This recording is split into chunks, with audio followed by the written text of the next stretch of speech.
Hi, and welcome to the Access Direct Opening Bell, your essential pre-market podcast. In just minutes, get key global updates, overnight trends, and market-moving factors that set the tone for the day. Whether you're a seasoned trader or just someone tracking the markets, this is your go-to briefing to stay ahead at all times. So let's dive straight in. Good morning, listeners. Happy Friday, and I hope you've had a good start to the day. We will kick off the podcast with US markets, where the S&P 500 fell 0.2% and the Nasdaq 100 dropped 0.3%. The VIX was little changed.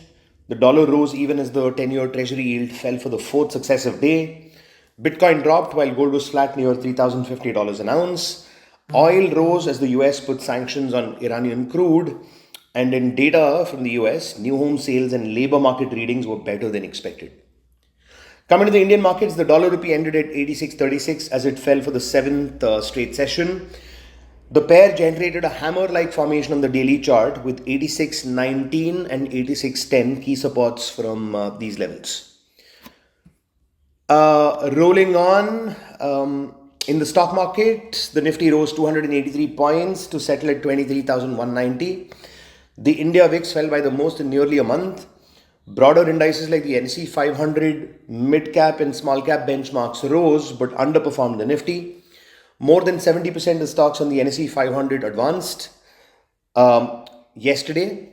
Best and worst performers on the Nifty were Bharti Airtel, which gained 4.2%, and IndusInd Bank that fell 1.2%.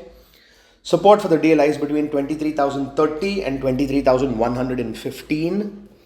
Resistance lies between 23,160 and 23,280 with an extension near 23,400. Coming to sectors, all of the 12 NSE sectors finished higher, with autos rising 1.4% and IT gaining the least at 0.4%.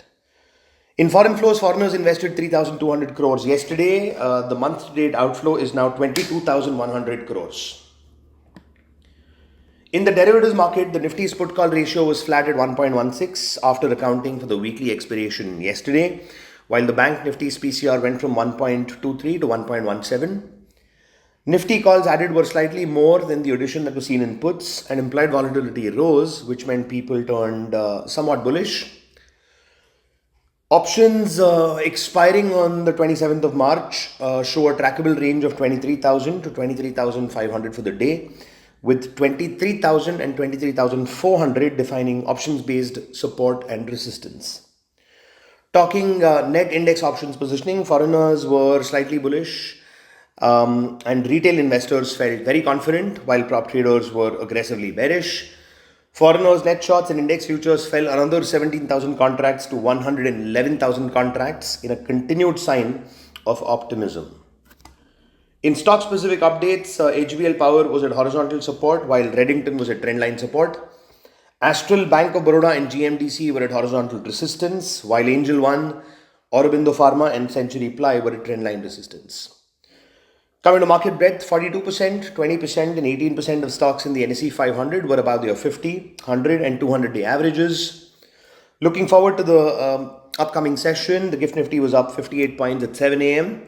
Asian markets were trading slightly up, while US index futures were flat. Data on the current account balance and FX reserves are due from India later today. That is a wrap on the day's podcast. Please note that this podcast serves solely for informational purposes and should not be considered financial advice of any kind. For a comprehensive disclaimer, please visit our website. Thank you so much for listening in, and we will see you on Monday at the same hour. Take care and enjoy your weekends. Goodbye. Investments in securities market are subject to market risks. Read all the related documents carefully before investing.